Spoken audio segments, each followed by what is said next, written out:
Hello, everyone. Welcome to Abnormal Investigations. Hopefully, we don't have any lag tonight. We're getting a little bit of weather tonight, which messes with my internet a little bit. So I'm going to go ahead and bring Jesse and Randy on real quick. That way we can kind of, let's see here. Hello. Well, we're having some weather here, so I wanted to go ahead and get you guys in case I get kicked out. You can kind of carry on if something happens. That way you're already in the show. We're getting a lot of snow right now. So I don't know how it's going to affect the satellite dish outside. How are you, Randy? Peachy. Hey, Christine, how are you? That's the best way to be. I think Jesse's going to be primo tonight. I was just saying hi to the chat. Dang. Oh, man. We got a lot of, I've seen a lot of familiar faces in the chat. We got CRJ in here. We got Sharon in here, OCST, Silver Bullet, a lot of our moderators. I've already had people ask me, who are the people that are in disguise? I got a secret message. So there are some moderators we've picked up, guys, that are going to be helping us out, that are not going to be giving their name and information out for security reasons, I guess, or they just don't want to put their information out there. I want to thank everybody for showing up. If you're new here, guys, I'd like to invite you to subscribe to Abnormal Investigations, About Said Wide Open Adventures. After this show airs with Lavone, this show will be placed on Spotify. So if y'all would like to watch it or listen to it on Spotify while you're driving, I think tonight's going to be a really interesting show. I think she's had a lot of pretty interesting encounters. I'm excited to learn. I'm always excited to hear and learn about encounters. I grew up with them, and I think it's neat to get everybody else's perspective on what they've seen and encountered and everything. So do y'all have anything to say before we throw Lavone in here and hopefully don't torture her too much? I'll be good tonight, I promise. You better be. I know where you live. Anything you'd like to add, Randy? Hello, Abnormal family. Welcome to the show. We enjoy this evening's presentation. We hope everybody is doing well tonight, and we just hope you enjoy, being here and hanging out with everybody. And good to see you, Mike and Jesse. Good to see you. Always good to see you, Randy.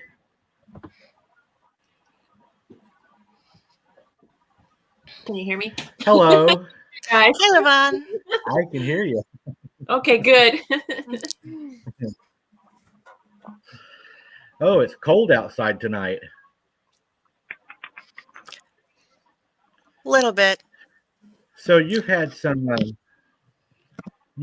encounters, Lavone. So why don't you go ahead and tell us about your channel and everything, where people can find you, and a little bit about yourself. That way, everybody can. Oh, okay.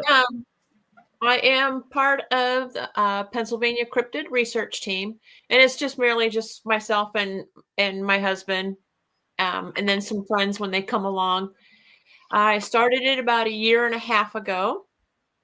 I had no idea that Bigfoot existed here in Pennsylvania until I went to a Bigfoot meeting and told them about my first encounter when I was 9 in Great Falls, Montana.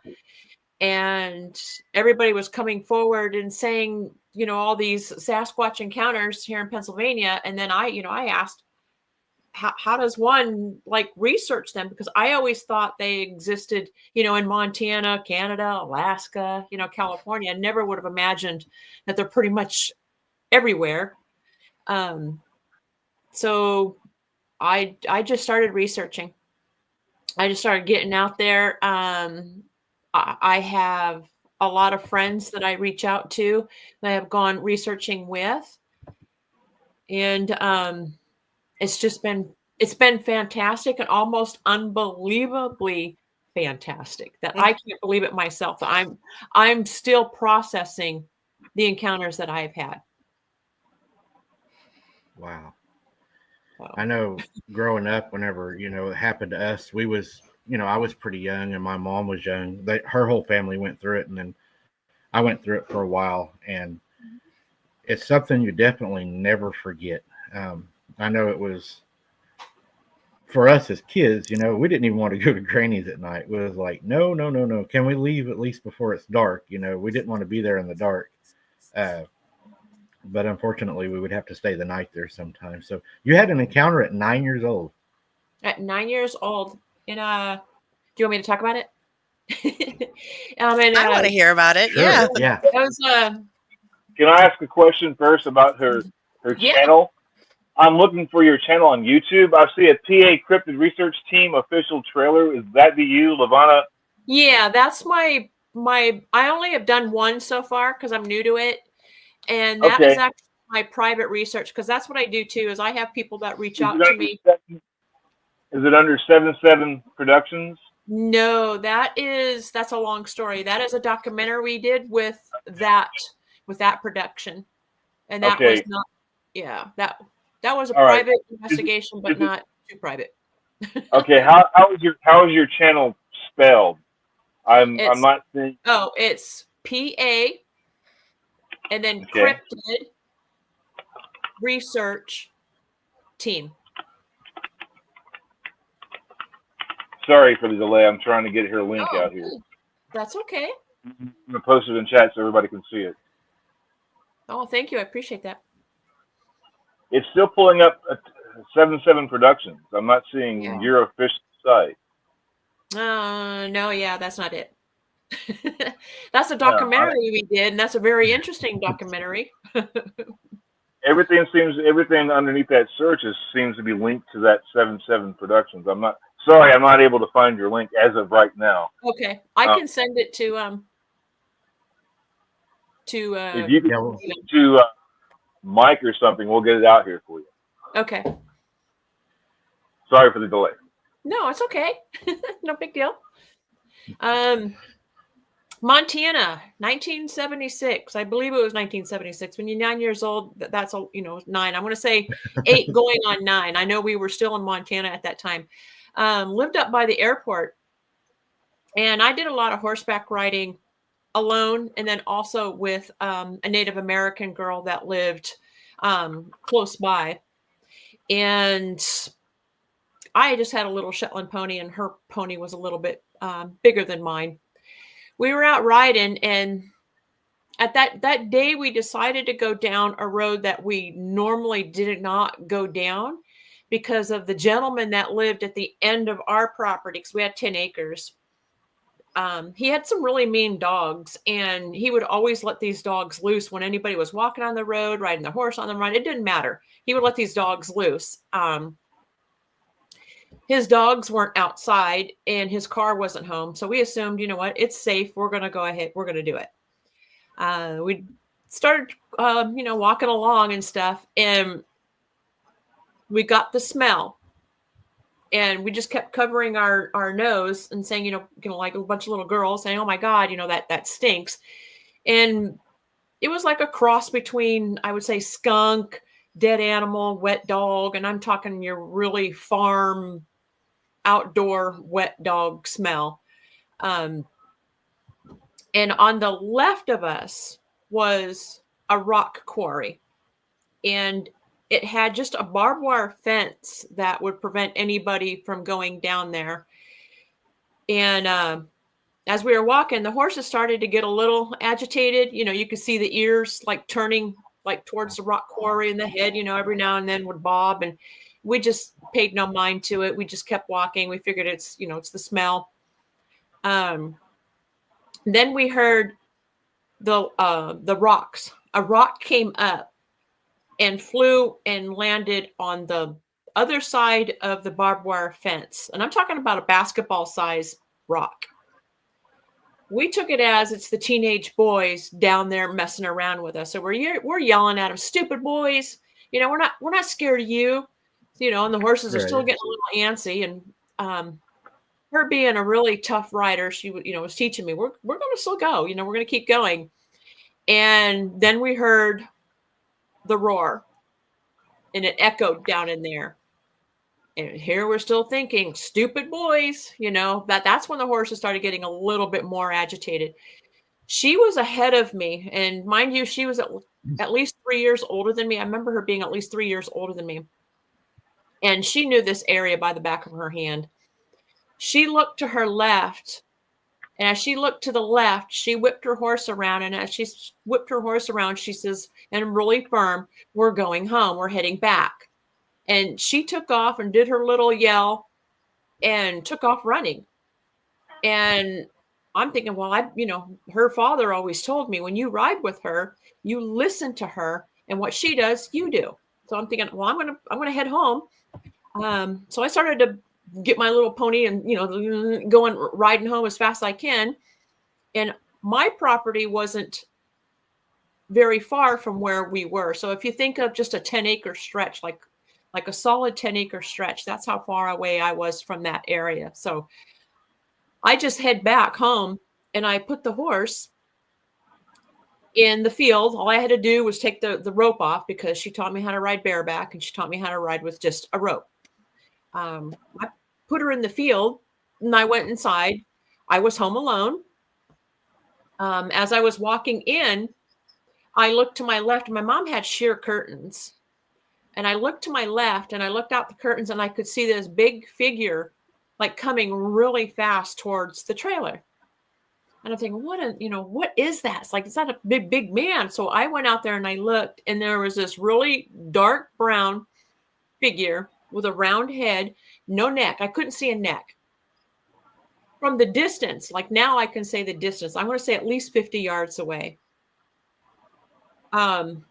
To me, I thought it was a guy like in a trench coat with his like with the trench coat open over and these big shoulders and just big legs. And I'm thinking, man, that is a big man running really fast.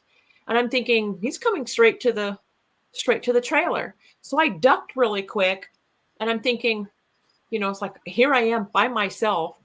So and then I stood back up to look. And mind you, this was a freshly cut alfalfa field that it was running through. I know some people mentioned like maybe it dropped down. It disappeared. It was gone.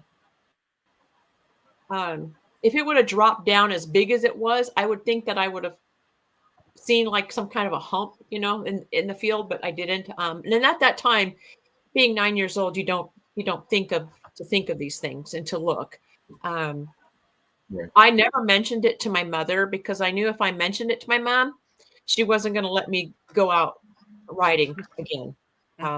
Even though I would have done it anyways. I was like, she's going to whoop my butt.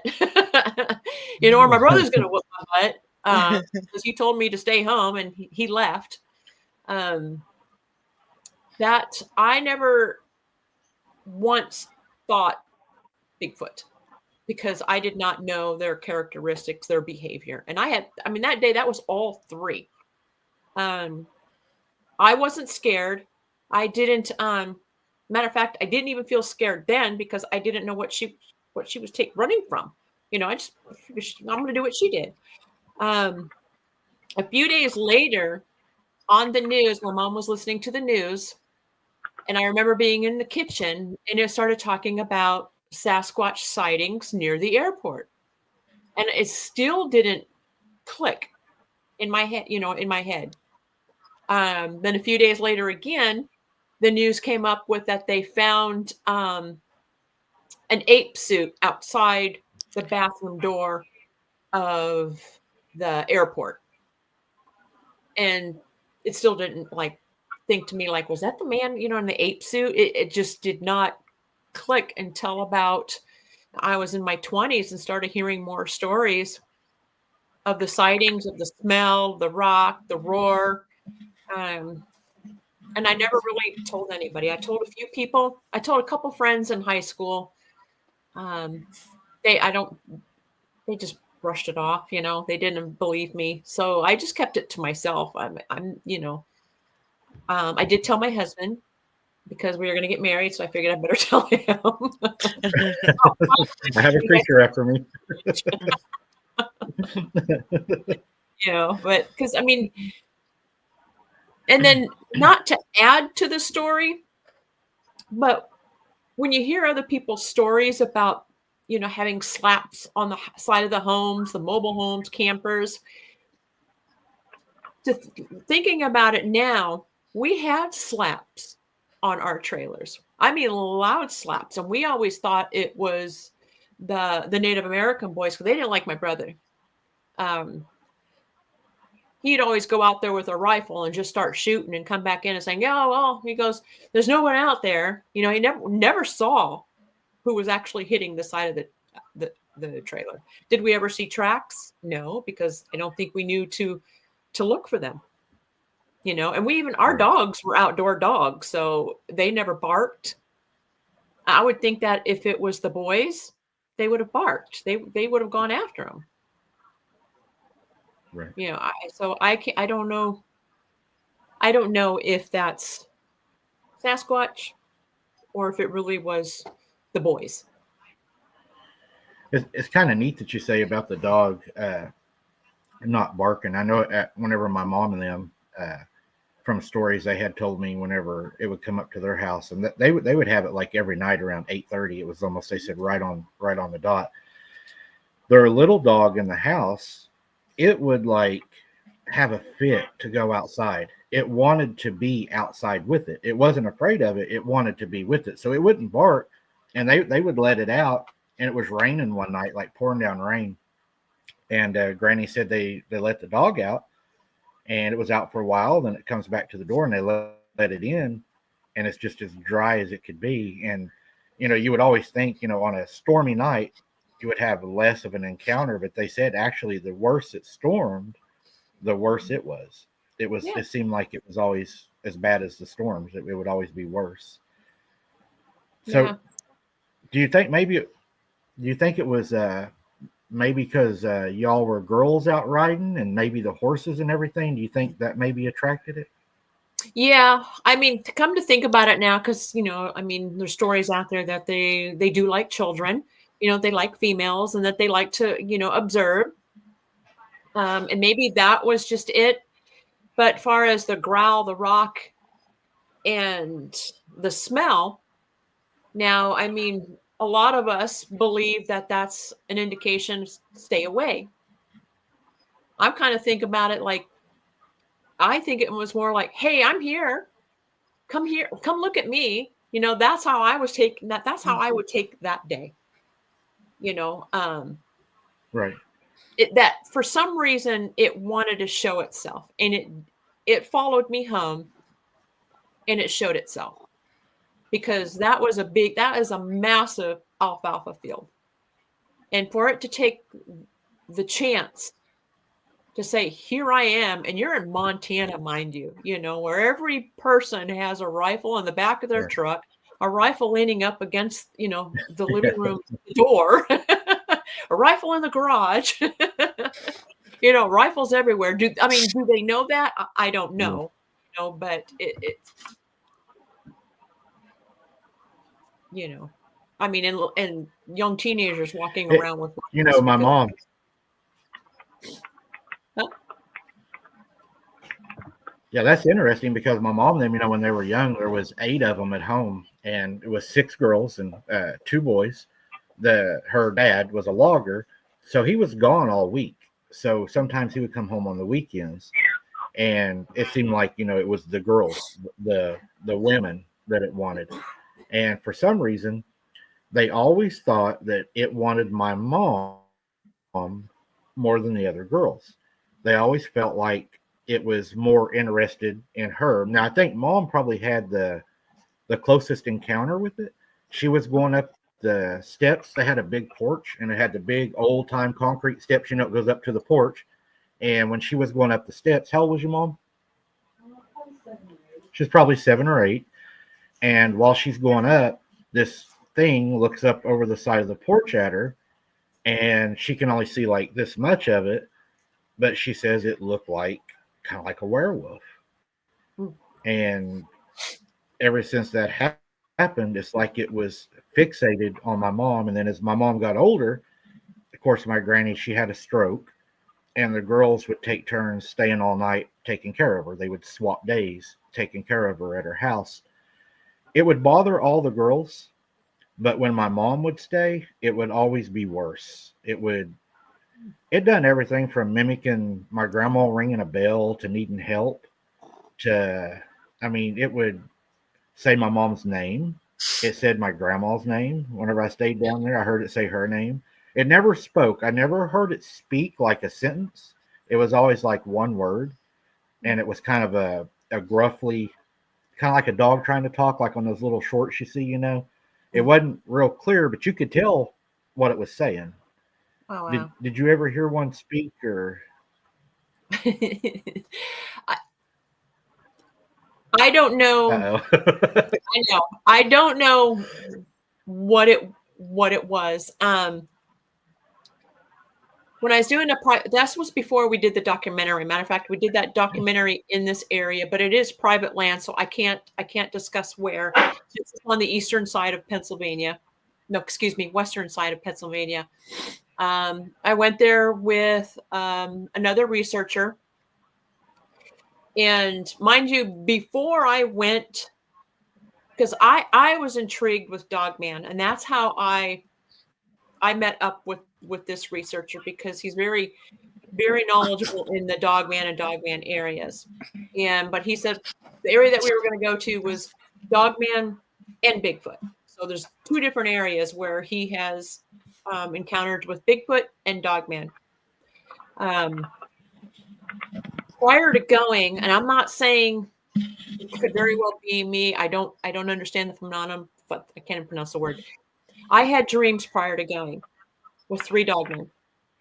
They were wolf-like dogmen, and they did tell me that they were never going to harm me. That I'm going to be okay. They're not going to harm me, and for whatever reason, and it was very vivid. And I had to call him the next day and saying, hey, I just had these dreams. I think, am I stressing? He's like, no. He goes, many say they do. And he says, and that's okay. He says, we'll see what happens. While we were down there, we went to what we considered area B. There was 2 areas, and we'd either camp in area A or B. B is where you'd have to literally drive down or walk down into the holler. So it's down in, and then everything is up. And as it was raining that day, and we're just checking out the area, and I started to make. We did find some Bigfoot prints and some infant prints. Yeah, and I started to make a grass wreath, like I was going to leave a gift, and I was going to hang it in the tree. And as I was making it, I was by myself. My husband and the other researcher, they were about 30 yards away, keeping their eye on me, because both of them called me the wanderer, because I would wander off. It's not smart, but it's something said, go over here, so I would go over there. And I was humming and just making it, trying to focus on it. And I had this awareness of hurry up, and this giddiness, like overwhelming giddiness. And I'm thinking, and I just kind of looked up and said, if that's you, I said, yes, I'm making this for you. And I'm like, but I'm human. Don't rush me. I'm doing the best I can. So I made it, and I stuck it up. I'm 5'8", so I reached up, and I'm saying I probably stuck it maybe 6 foot in the tree, like as far as my arm could reach. I hung it up. As we walked out of the holler, we heard humming, and I had to ask my husband and the other researcher. I'm like, "Are you guys hearing something?" And they're like, "Humming." And the other researcher goes, "They're mimicking you." And I said, "That quick?" And he goes, "Oh yeah." He says, yes. And I said, is that a good thing? And he goes, yes. He says, he goes, I think they like you. And I'm thinking, well, I let them know, like, well, I did feel something. And I said, but I wasn't sure. I said, I just know it wasn't my emotion. And I said, because I'm standing there in the pouring rain, and there was no reason for me to feel giddy. I'm soaking wet, cold, and like, there's no giddiness about me. But then I had that overwhelming emotion, and I can't explain it. And then for them to hum, and Right. I know. huh? Oh, you just everything you're saying just like really hits home. It's like, wow, that's exactly what I felt. Yeah, I know. We went there months, like 2 months, 3 months before that. We went with my son, myself, and then 2 other researchers. And it was in the evening. It was starting to get dark. This area has a history of, it's like native burials. There was native children that were killed. There were pilgrims, children that were killed by natives. Whether these stories are true, I don't know. That's just the history of it. When we walked down in there, we heard, have you ever heard the foreign, like, telephone, the landlines, like, Yes. like that? I would hear that. And everyone else were like, yeah, I'm hearing it. And I said, is there any type of equipment? And they're like, it's a weekend. There's nothing going on. We're surrounded by nothing, like woods and some farms, like massive farms in the woods. And I know the one researcher, he started to get a little, like, he goes, you know what? He says, it's going to get real dark here. He says, if we've got any ammo, we need to pull it out. And I just kind of like sat there and I'm thinking, you know what? We're not in any trouble. There's no need to do that. And I said, I feel completely at peace right now. Completely at peace. And he was like, oh, okay. My son, we heard tree snaps, and he was a little bit of a distance away. And we called down to him, and he's like, I heard it, so we all kind of like gathered together. We just started taking pictures of everything. Our camera did pick up, for some reason, my video of it is like you can't see it anymore. So it's just really strange. But as we were looking through the video, we could see 4 figures, a very small figures that actually looked like Native American, like spirits in there. We were kind of amazed. I was very excited. I just said, you know what? And I said, I knew something was here. And I said, something is very excited. I said, they're excited. And I said, for what reason? I don't know why. And I said, but everybody's just excited right now. We continued to just walk around and kept hearing the tree breaks. We did hear a really fake owl. That was really sad, but I'm thinking, I thought, is that a human? Is that somebody doing that? They're like, nope. I'm thinking, oh, well, okay. Cause I've never heard a fake owl before until that day. We actually kind of got spooked off that night because there were poachers. The other researcher said they were poachers. There was a bunch of guys that came in with trucks and they had the spotlights, and we're thinking, oh my God, I think maybe that's when we should we should pull out our guns, but, right. But they just shined the light and they said something and they went away. We decided, all right, we're not going to camp down here. We just got found. We're going to go ahead because we didn't want anybody to sneak up on us and hoax us, or bother us. So we went back to another campsite and built a fire. It was really, really cold. I'm talking like 20 degrees. It was cold. I heard at first what I thought was a siren. It just went going off like that. And I was like, is that a siren? And my son and the other 2 researchers were like, that's not a siren. And then to me, it sounded like a bunch of chimpanzees just going crazy. And I'm thinking, are those monkeys? And they're like, that's not monkeys. I'm like, then what are you guys hearing? I said, because that's what I'm hearing. And they're like, those are coyotes. And I thought, no, I've lived in California for 35 years. And I said, that is not coyotes. And they're like, and my son goes, Mom, they're being injured. And I was like, what? And he goes, it's almost heart-wrenching. And he says, I don't understand this. None of us bothered to turn on the recorders. None of us. We're just listening to this god-awful sound of coyotes being hurt. And it went on for probably not quite a minute. And then you had one last hit, and that was it. It was over.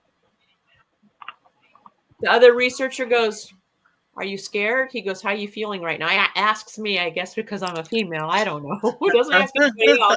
Asks me. He goes, how are you feeling? I said, I'm fine. He goes, you're not scared? No, I said, I am not scared right now. And I said, I don't believe we have anything to fear right now. And I said, maybe that's me being dumb. I don't know. I said, I just don't fear anything right now. And he goes, you want to stay? And I'm like, I came here to do some research. And I said, and now I'm upset because none of us turned the recorder on. And I said, we were just so like, what, pardon my French, like, what the hell is going on right now? That night, it was so cold. I could not sleep. I could not sleep for the life of me. I stayed awake, and something bumped the truck, because my body moved like this. And I tried to look outside. You know, the windows were frosted over a little bit. And I looked over, and I could see the other researcher. He was like, you know, all curled up, you know, sleeping in his truck.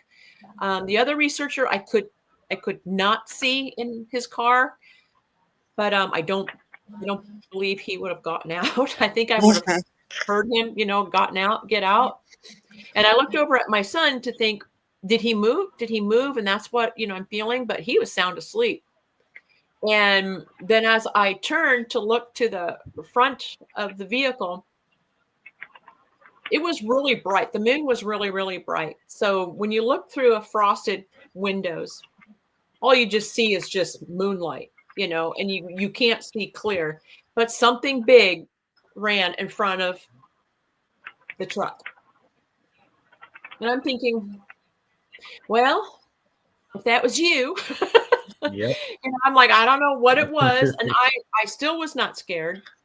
I just kind of continued to try to look around to see anything. And I thought, well, you know, it's gone now, whatever it is. And then about an hour later, I started to doze off just a little bit. And then I thought I heard like a howl way up in, you know, above in the hill, just like big, loud, like a werewolf howl, like, you know, like howl like that. I'm thinking like wolf. And I'm thinking there are no wolves like around, but then thinking, oh no, I'm half asleep. You know, that's nothing. Like I didn't want to put too much onto it.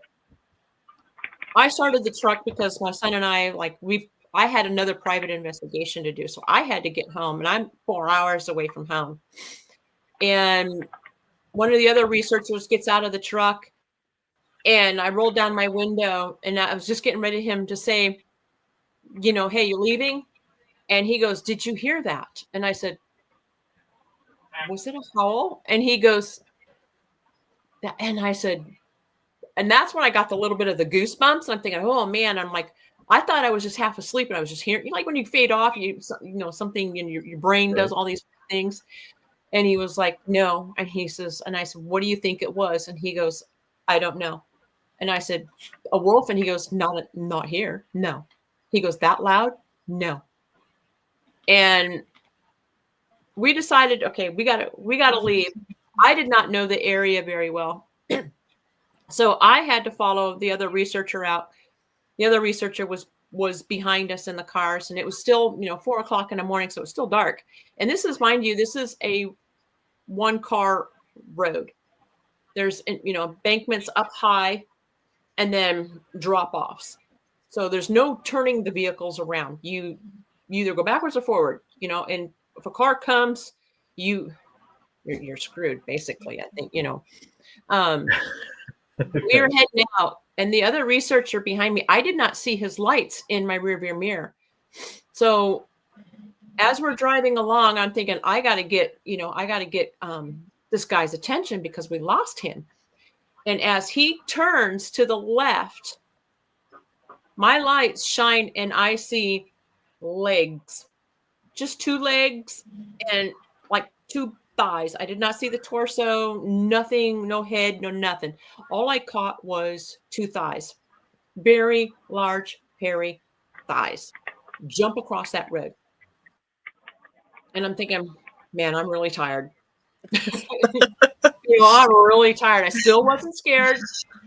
I'm thinking maybe it's just a really fat deer with really long, hairy legs. Because I'm thinking that's not a bear. That's not bear legs. Because I saw, like, you could literally see like a foot that was not deer and it was not bear. I can't say it was Bigfoot foot or canine foot, but it was just long. I'm trying to get the other researchers' attention. So I just stopped the truck and I turned my lights off. I figured he's got to see that he lost me, basically. So he does see it. He backs the truck up a little bit. I turn the lights back on. He's not getting out of his truck. I'm thinking, we have no cell service. I now have all the walkie-talkies. I'm thinking, well, I got to get out. I got to let him know that, hey, we lost the other researcher. I get out of the truck. He gets out, and we're walking like squishing because like you've got that big hill. And as I get out, for that first time, that whole time I was there, I got that dreaded feeling. And he just said, get back in the truck. He goes, just follow me. So, I mean, he was really firm. And I thought, so I got back in the truck. We had to drive, a few ways to turn around and go back to camp. And the other researcher was gone. So we figured, okay, maybe he does know his way and he went a different way. Later on that evening, about 6:00 that evening, I had to call the other researcher and said, and I said, I can't remember what road we were on. And I said, but when you turned to the left, and he goes, yes. And I said, what do you mean, yes? And he goes, I saw it too. And I said, what did you see? And he says, I saw Dogman. And that's when I went out like this. And I said, because he did not know. And I said, I seen something jump. And he goes, yeah. He goes, that was Dogman. And he goes, why the hell? He goes, you think that I told you to get back in a truck? And I'm thinking, you know what? And I said, that's the only time that I got that dreaded feeling. It's the only time. I'm still beside myself about it because I still don't think anything. I probably could have walked back to that area and walked back, and I don't think anything would have happened to me. But there was that dreaded feeling that said, "There's no way that I would do it." But I just told him, I said, "Well, that was fun." Perhaps the reward's not worth the risk on that situation. And then ever since then, we went back to that area to do a documentary. There was only one time. I mean, I can't talk about that documentary. Everybody would have to watch it. I'm not impressed with it. I'm kind of upset at what happened to me. So I don't talk about it because I didn't expect it. I didn't ask for it.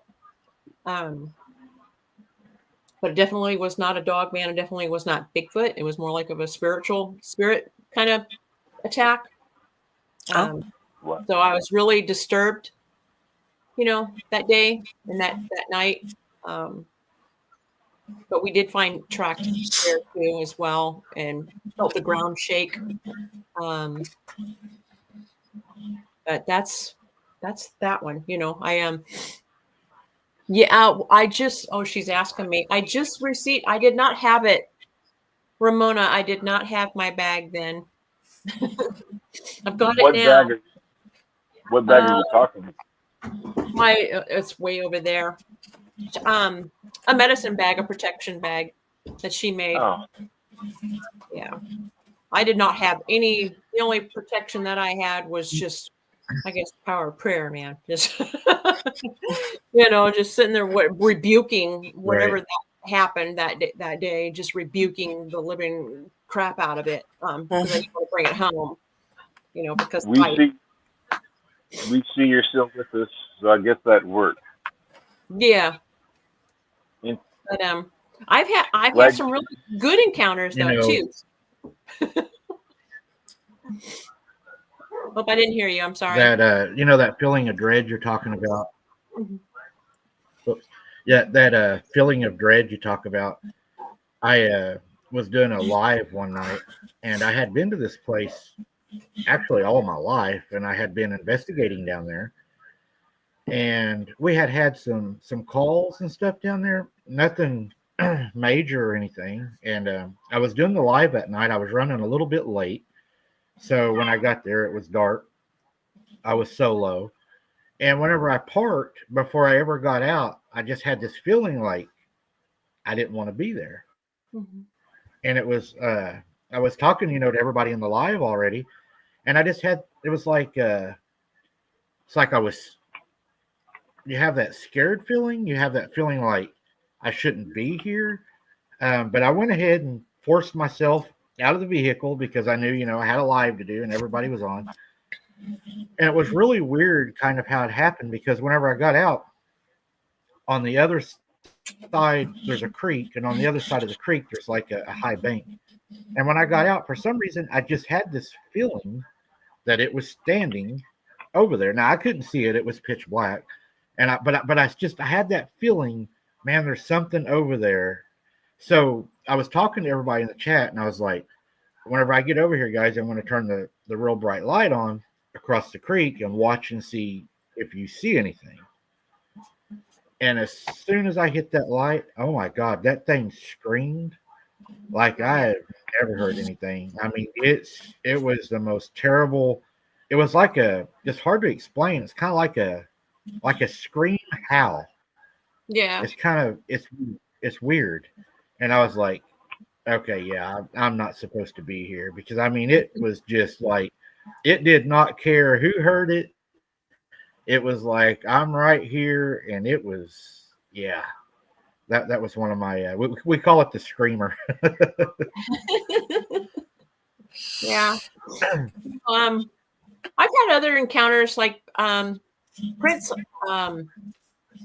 up in the Allegheny, what do they call it? It's the Allegheny Plateau. I had to write it down.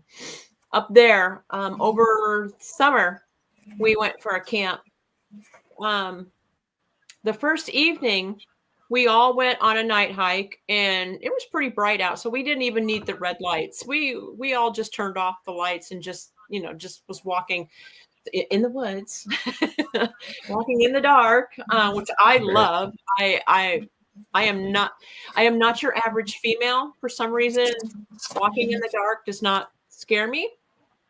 And so I don't know if it's not right in the head or what. I'm right there with you, Lavone. I do the same thing. I enjoy it too.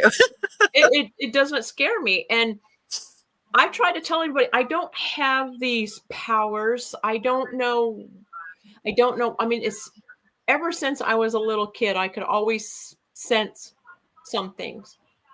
And I always ignored it. I always just tucked it away because I'm thinking there's something, I'm going to ignore it, until this Bigfoot thing. And then everything just really heightened, our house is haunted, but all that's another story. But, I would get this pull like in my tummy, almost like a magnetic pull, like something's in there going like this and in the direction. So I'll either turn to that direction or I'll go look. I happened to look and I saw an 8-foot dark shadow, probably 20 yards away, standing there. And I tried to get everybody's attention, but everybody wanted to be quiet.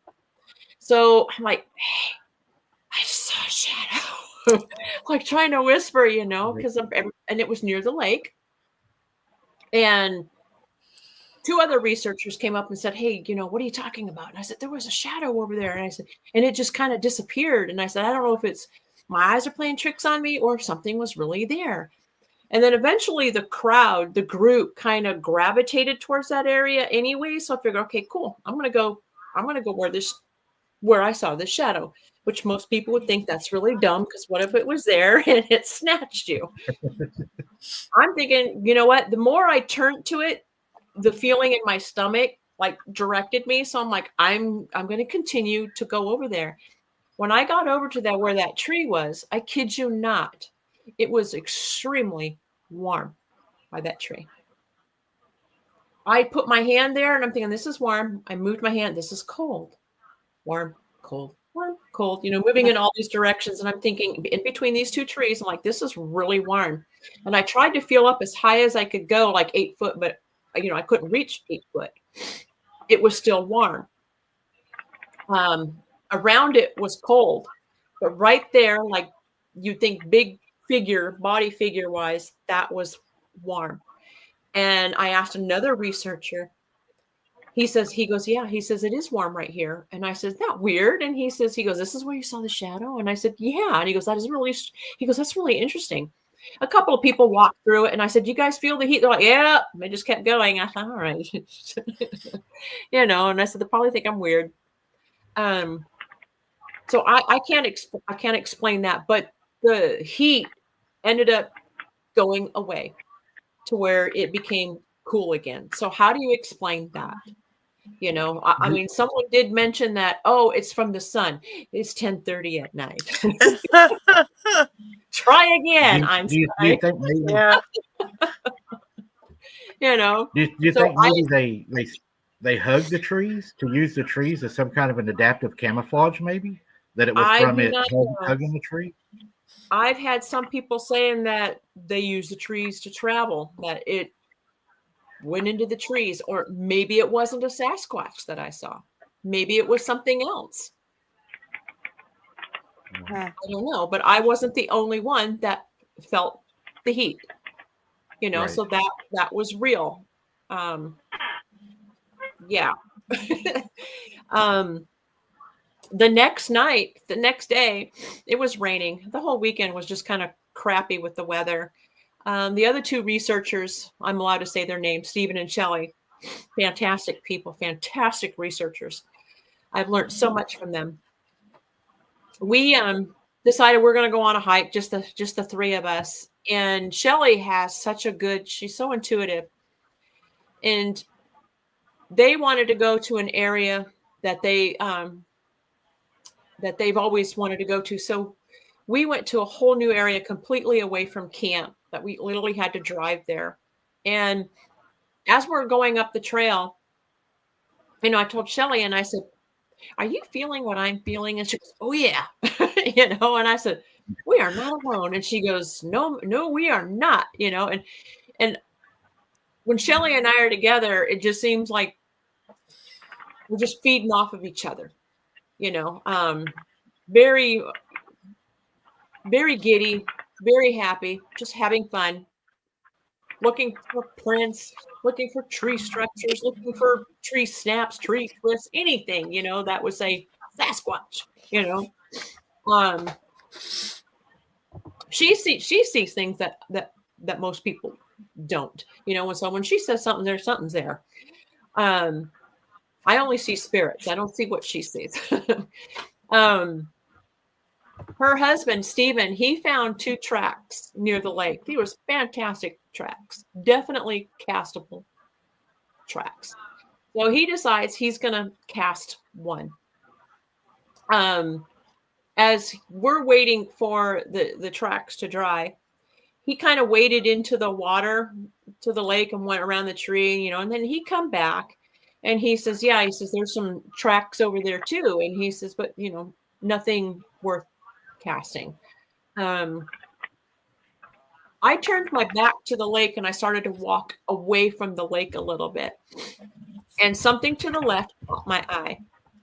And it was what I would have said 2 glowing eyes. Mind you, it's 6:00 maybe 5:30, 6 o'clock. So it's not dark out. It's cloudy because it was raining. And I'm looking, and then I kind of scrunch down and I'm looking, I'm like, am I seeing glowing eyes? And I see these little glowing eyes. And then the hair was like sticking out, like all twisted, not matted, just messy hair.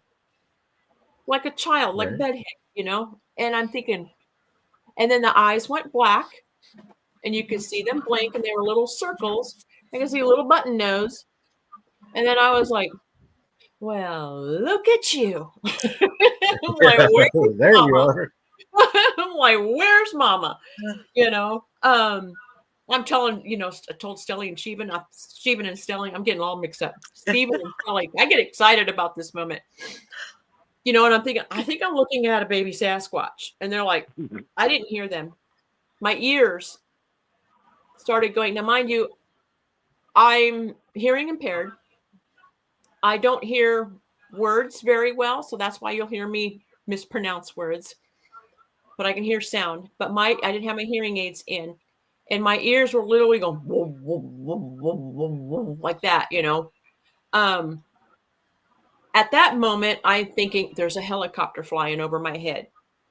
I'm not thinking infrasound, nothing. I am just glued to this creature staring at me, and it slowly turned its head. I mean, it was very graceful. And it just turned its head really slow and looked like this.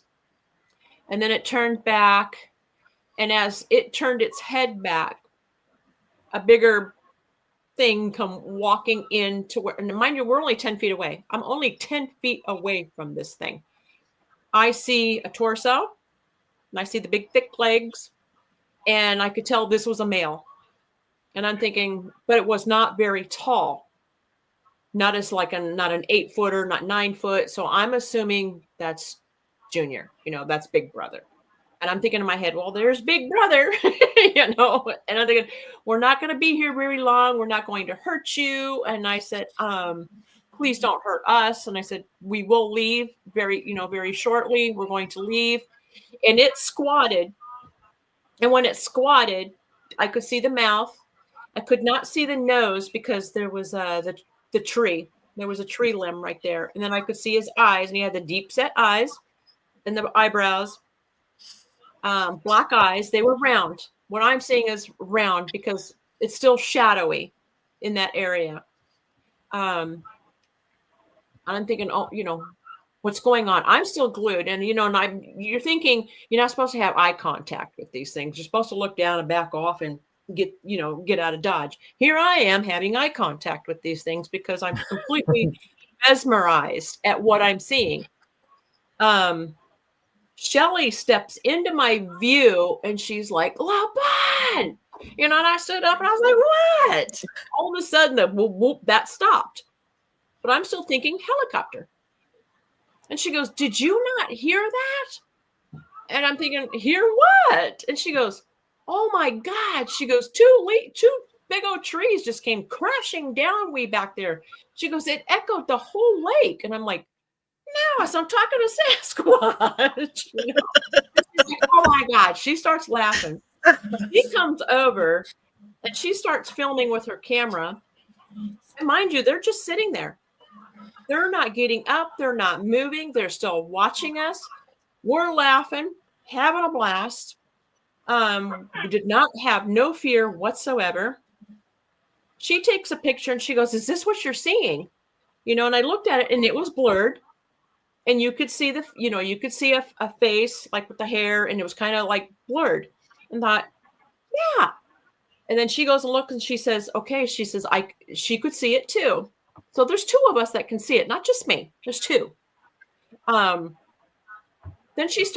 Steven reaches his camera to me, and I try to get it on camera and I couldn't. His camera was doing all kinds of funny things. So I had to give it back and said, it's not working. So we're still talking. We're talking about, she says, how come you couldn't hear us? She goes, I know you're hard of hearing, but dang, I'm thinking, no, my ears were doing this funny sound. And I said, the helicopter, and she goes, there was no helicopter. I think, well, I don't know. I said something was doing this funny thing with my ears. I could not hear anything. And we're just both laughing. And she was like, yeah, I was thinking, man, I knew you weren't scared, but dang. She goes, you didn't even flinch. And she says, and they were loud crashing. We had to have sat there for at least 10 more minutes. And Steven said, you know what? He goes, I'm gonna dig up the cast. He says, as deep as I can. He goes, I think that maybe we should go now. And I said, yeah, let's go. He goes, we stayed long enough, and figured it's starting to get dark and the rain was coming down a little bit heavier. And as we walked out, they escorted us. We were escorted out. We kept hearing the tree snaps because I am hearing impaired. Shelly was able to hear the whoops. But again, we did not walk fast. Mind you, we did turn to look behind us. Nothing was behind us. They were on the side of us. That they escorted us out all the way to the truck. And we said goodbye. We said thank you. I always talk to the woods. I always tell the woods, thank you so much. Thank you for protecting us. I actually apologize to Mother Earth for what we're doing to Mother Earth and how we're damaging Mother Earth. There was another whoop, and then she actually said, she goes, say goodbye in German. And she says, I want to see if we get any kind of response or anything like that. So I said goodbye in German, and she heard the little whoop and the little tree, I heard the tree snap, and she heard a whoop, and she goes, I bet they speak all languages. And I said, they probably do. I said, I don't know, I did not want to leave. I'm going to be honest with you. I wanted to stick around and just chat with them some more, but that's not a smart idea. I know it's like, leave, don't overwelcome your stay. So we walked out, but they do follow you. They will follow you home, and they followed us back to camp. That's amazing. I learned firsthand, if you push it too far, they will hurt you. Oh yeah. I was on a live one night, and I was solo, and I think Jesse and Randy were both in that live. And I was leaving, like you said, I was leaving, and I could hear something following me. I'd been getting like some calls and stuff, but it was following me out. I was walking on where I investigate was an old city that's now under the lake. So you still have the old roads, that are left from when the city was there. So I'm walking down the old road, and off the road, there's like this really tall, thick grass, and I can hear it walking in it, and there's like hills. So I kept like saying, I can see you. You're not hiding very well. I can see you, just messing around with it. And where I was coming up to have to go to my vehicle, there's like a place where you have to go through the woods through like a trail, and then you come out at the road where you park. And I was just messing around, and I said, I'm going to cut a switch and spank you if you don't quit. And it was maybe 3 minutes. It hit me in the face with a branch on the live. It knocked the light off my head. It knocked the camera out of my hand. It cut my arm. I was bleeding. It blacked my eye, cut my eye, swole my eye. It hit me pretty good. It was weird because the limb that it hit me with, it had a piece of like real thick fishing line on it, and it was, the fishing line was like wrapped around it, and then where it was hanging down, probably, I don't know, maybe 12 inches, it had a piece of wood that was tied in the middle. And I was like, that's weird. So I'm not sure if it like was using that as a weapon, or if it, if it was somebody got hung up, and it just was laying there and it picked it up, hit me with it, or what. And that's what I was going to ask you. Have you ever had any like follow you to your home, like a hitchhiker effect or anything? After before the documentary, but when we had that incident with all the coyotes and stuff like that, my home, I don't live too close to wooded areas. We've got about 5 acres of land, we don't have a whole lot of trees. And I had horses at the time.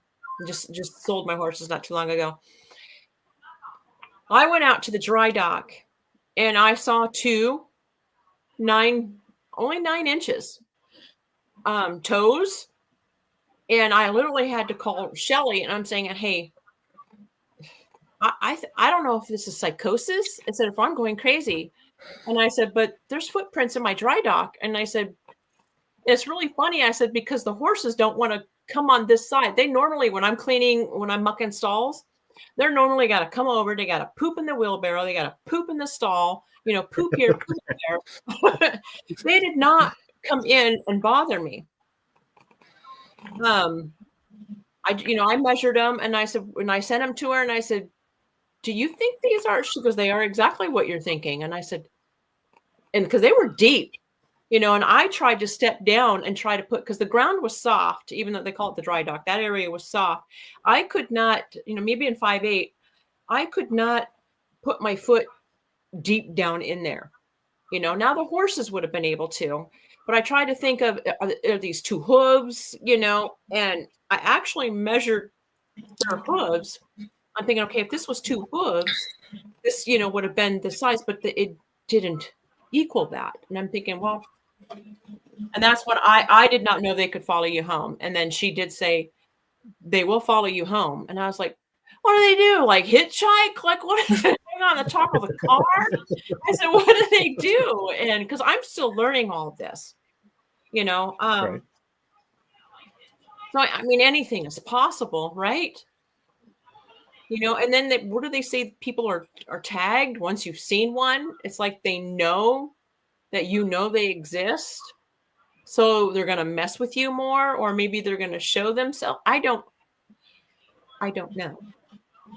I don't know, I do know when I go out, just the other day, I went for a hike and it really wasn't in my area. And I was by myself at that day. I went by myself. There was no hunting that day. And I even said, you know what? And I said, I almost feel like you're around me because I'm talking to the woods. I'm like, I feel like you're here. And I said, if you are, can you give me just a little indication? You don't have to show yourself. I know you don't want to be seen. And I said, it's okay. And I said, just something. And I got really loud. And I'm like, rock, clack, like, really loud. And 2 deers maybe fighting. I don't know if it would just be a one-time clack. I don't know. I just thought that was pretty, to me, that was convincing, and I just said, hey, thank you. And I'm like, if there's anything else around me, and I'm like, and I said, I don't want you following me home. I said, if there's anything out here that's, and yes, Ramona, I had my bag. I had my protection bag with me. And I said, if there's anything evil here, I said, I rebuke you now. And I said, because you're not coming home with me. I said, I have enough going on at home. I don't need you to.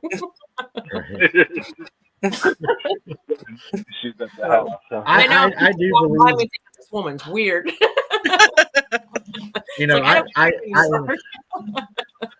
I believe they imprint on people. I don't know why. I believe they done it to my mom. Whenever she goes out with this fishing or whatever, it's always worse. It was worse when she was young. It was worse when she took care of Granny. I don't know why they do it. The only thing I could come up with, really, after just looking at it and investigating it, is she had the closest encounter to it. And I don't know if that has something to do with it, if it's because she was the one that had the closest encounter, if they imprint on you, or if they become infatuated, it could be even something as, I think, as small as if it was a juvenile that you accidentally ran into. It could be like a crush. They could, I think, it's a female. It's a, we don't know how many's out there, if they have a lot, to pick from, or if they're, depending on what you believe. a lot of people believe, that they're descendants of the Nephilim, that, and if they are, then we know that, or believe that there was interbreeding that went on, and then they would be attracted to human females. They're, I don't know. It's weird to me. I know they watch us, and a lot of people say, well, they did come from the Watchers, and at my granny's, they would sit in the trees and watch through the windows. Whenever you seen the mouth of the one you seen, would you say that the mouth, was it elongated like a dog, or was it more set back like a human? No, the ones that I seen with the two, they had lips like ours. I'm going to say a little bit. The infant, I couldn't see hers or his. I don't know if it was a male or a female, but they were very, very tiny and very, very thin. The bigger one had full lips, just really full lips. And he was literally, you could see, he was moving his mouth around and stuff, and then, blinking his eyes. But I wish I could have seen the nose. Now, it did not have hair like right here. It had hair like here, hanging down. There was no hair here, and hair coming down like this here, and then the eye, and then hair here, but not really draped long like hair over the face. Just, and I knew, some say that there was well groomed. This was thick hair, not really matted down flat, just full, just, I can't say it was brushed, and smooth. You could tell that it was thick animal hair,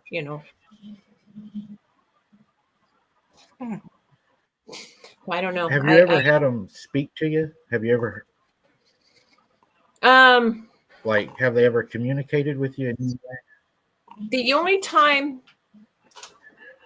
when I went with the researchers in their area in Jersey, I can't say their area, it's in New Jersey. Right. Shelly, she's so fun. She was like, hello. She's like, if you're out there, she goes, can you say hi? Can you say hi? And I had my hearing aids on. And I'm just walking, and we're just I'm kind of looking around, letting Shelly be Shelly, I'm being me, and all of a sudden something goes, hi. No, hey, excuse me. Hey. I said, I was like this. I went, I touched her shoulder like that, and I said, she looked at me, and I went, hey. And she goes, what? She goes, I thought I heard something, and it literally said, hey, in my ear. And she was like, I told you. She goes, I told you they understand me. Because she's been coming to this area a lot, so they know her. And I was thinking, man, maybe they're going to be mad because I'm new. They can be upset. And she's like, nah, they're going to be fine, I'm thinking, all right. But it was only when it was just her and I. When we went in the evening, it was my husband and it was her, Stephen. We walked, in the middle of, just turn the lights off and stand there in the middle of the swamp. We saw, I don't know, my husband saw red glowing eyes. We seen little red sparkly, it would just sparkle, red, it would sparkle and then go away. And I'm thinking, there's no fireflies this time. And this was just recent. I said, there are no fireflies this time of the year. And she goes, nope. I said, what are we seeing? And she goes, that's energy. And she says, that's energy in the swamps. I'm like, that is absolutely fascinating. And she says, yeah. She goes, can you feel it? I'm like, yeah. So I'm super excited right now. And I said, I'm feeling so good. I said, I'm happy. I feel healthy. And then I saw a blue light in the distance, light up, luminescent, just light the woods up. And then it was almost just whoosh, whoosh, and it was gone. And I'm thinking, and I told her about it, and she goes, oh yeah, That happens all the time. Because she knows this area. And I thought, and there's nobody doing that. She goes, who's out here doing that? Yeah. The swamps are some pretty cool areas. Like even the people down south, when they can go to them swamps, that's fantastic. So I don't. And they did say, they said, "Hey, again,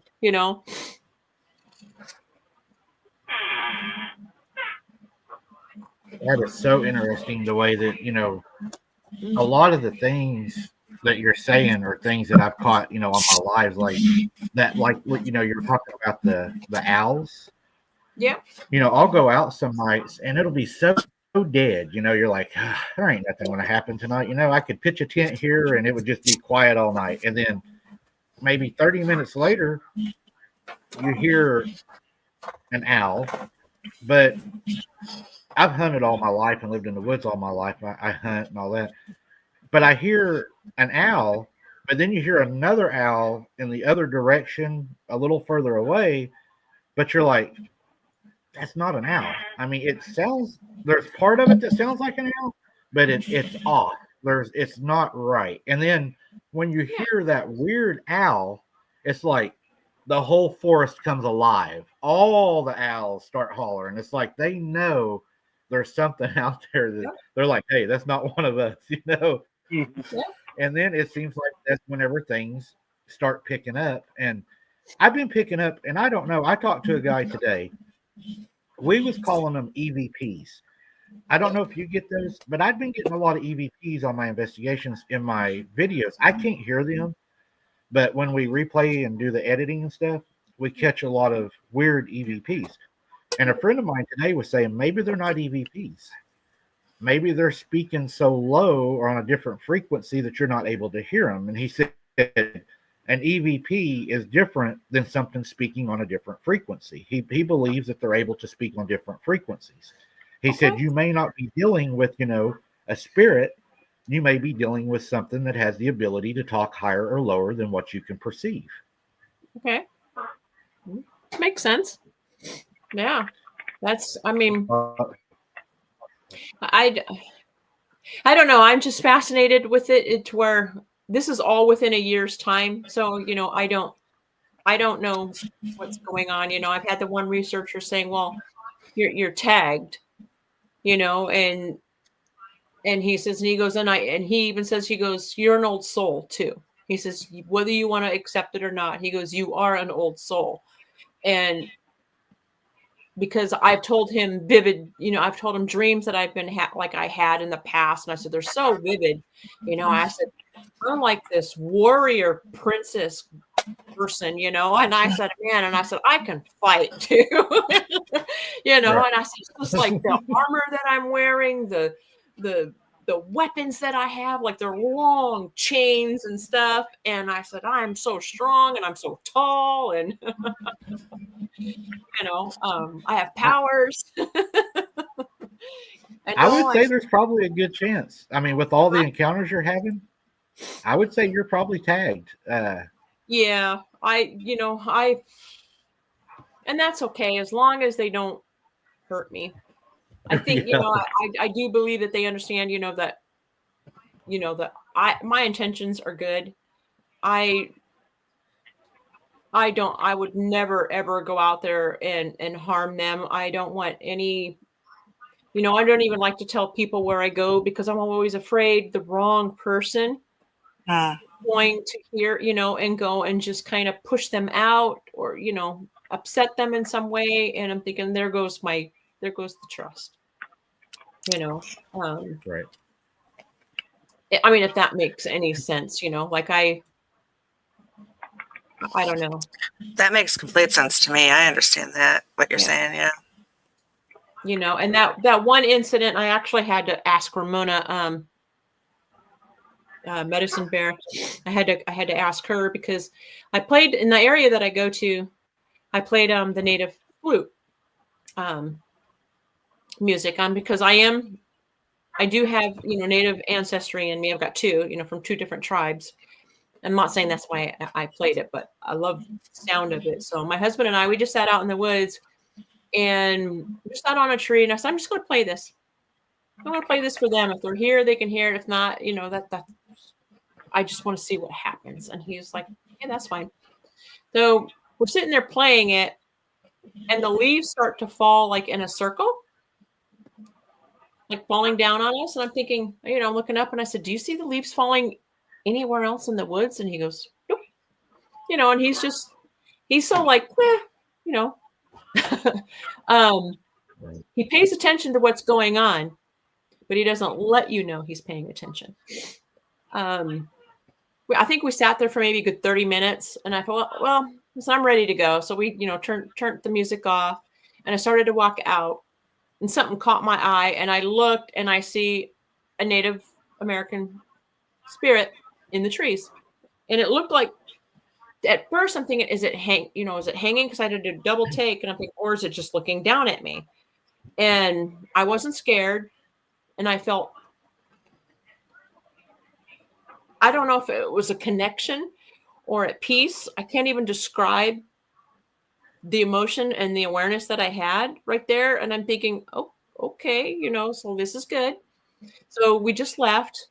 I didn't tell my husband until that night. You know, I told my son. He goes, I seen you do a double take. And he goes, why don't you tell me you see these things? He goes, because I want to see too. And I said, I'm so sorry. I said, I'm just still processing it, still trying to think, was I seeing things? You know, I'm always questioning, is it psychosis? You know, because you got your scientists and your doctors and saying, oh, it's just psychosis, you know, or is this real? And I literally had to reach out to Medicine Bear, Ramona. She's in chat, and to say, did I do something wrong? And she said, no, you did not do anything wrong. You woke the spirits. It's okay. I said, all right. And I said, because if I did something wrong, I don't want to do it again. And she's like, no, you know, it's okay. So, and that's what I'm saying by, you know, what you're saying. I believe 100% you saw it. And the reason I believe that is because when you said that, I actually got goosebumps. Yeah. We went out on I get tickles all man, over. I just did. I just did when you said that for sure, because we went out on an investigation. It was last year. And I was with Sarah, my sister, and we're standing out here, and she gets scared really bad all of a sudden, and she's like, Mike. And there's a lot of native stuff here. There you find arrowheads, there's burial grounds, and she's like, Mike, there is a lady standing there in the woods. And I'm like, Sarah, I don't see her. And she's like, Mike, she is right there. And I'm like shining my light, and I'm like, oh, we found something. And I don't see nothing. And I'm looking and looking. And she's like, Mike, she's coming at us, but she's glitching at us. She's not moving. And Sarah's like freaking out. So I have the IR camera, and I take the IR camera off, and I'm like, here, if you see her, take a picture of her, because I don't see her. So Sarah pulls the IR camera up, and she takes a photograph. We got home that night. When I downloaded the photographs, sure enough, there was a native-looking woman in like a dress that was standing in the trees. And I was like, oh, my God. I couldn't see it, but she could see it without the camera. I couldn't see it until we brought it home and actually downloaded the photograph. Wow. That's awesome. Yeah, that was a little strange. But I mean, she sees things that I don't see. And I don't know if it's because how I pray, because whenever I go out, I don't give them authority to mind speak me, to hurt me, to touch me. You know, I tell them they don't have authority to do that. Yeah. And then, you know, I don't know if that's why, but she'll see a lot more of that than I will. She'll hear a lot more of it than I will. We caught an EVP one night. It was really strange. And it was like these two, whatever they were having a conversation. And I can't remember. It was something about what Jesse, one of them said, like, why did I have to die? Or something like that. Oh, wow. And it was, it was like it was asking a question, like, why did I have to die? And there was like this other one that's laughing or something. I can't remember but it was really weird. And I was like, why would they be out there? You know, I don't know. A lot of it's just really weird. It'll give you goosebumps when you get back. You know, what am I? What, you know, and I don't know if it does you, but does it ever make you wonder when you're out there and you come home? Do you ever wonder like what was really around me and what was really being said around me that I couldn't see or hear at the time? You know, but what was, you know, that I think about that a lot. Yeah, it's yeah. I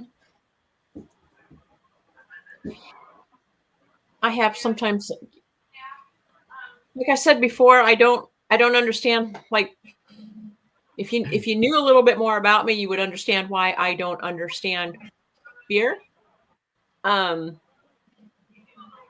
Like when a lot of people say that, you know, like, well, like for example, going down into the basement in the dark. I can walk down into the basement in the dark. That was my cat. Sorry, my cat just going down.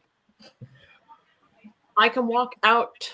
I walk out to the barn. No lights on. No, nothing. You know, even in Montana, I rode the horse.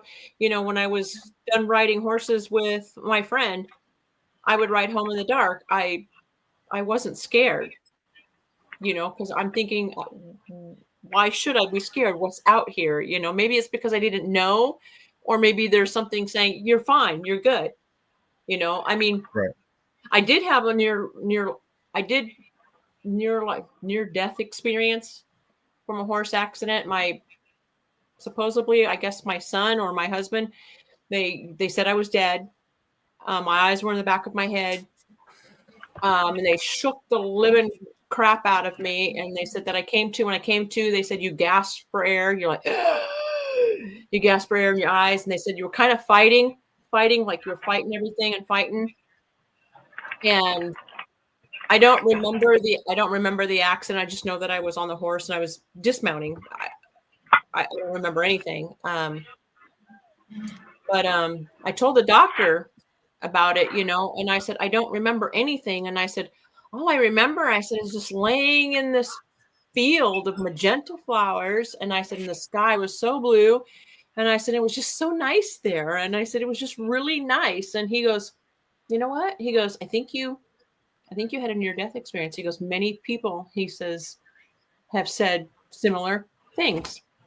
He said like that. And I'm thinking, oh, you know, and then I didn't know this until I talked to my son, you know, after coming home. He's like, no, Mom. He goes, you literally were not breathing.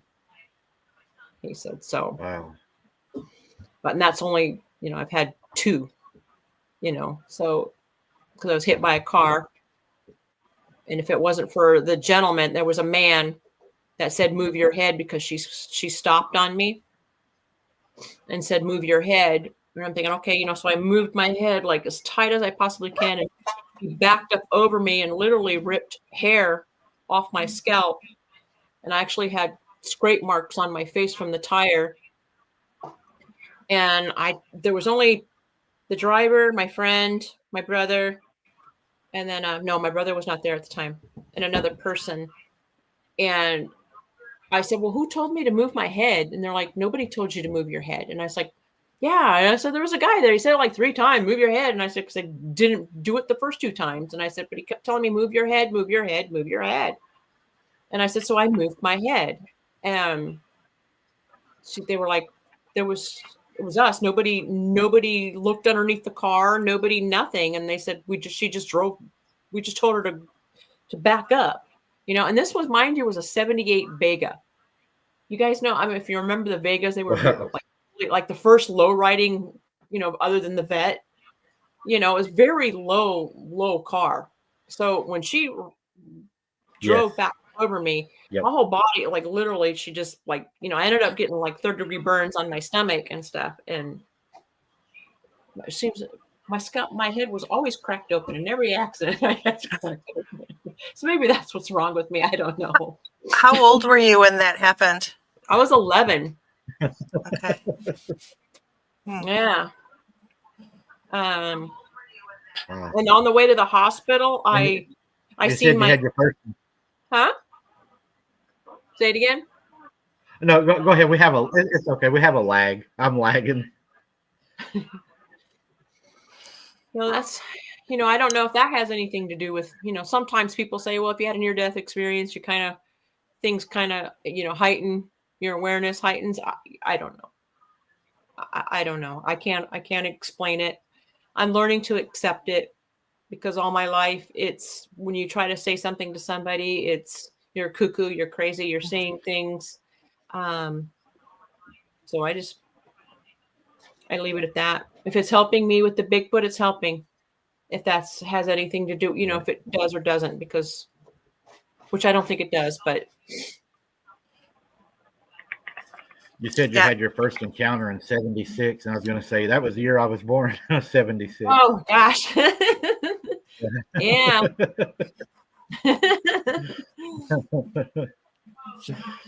No, I don't. Do you have a question, Jesse? No.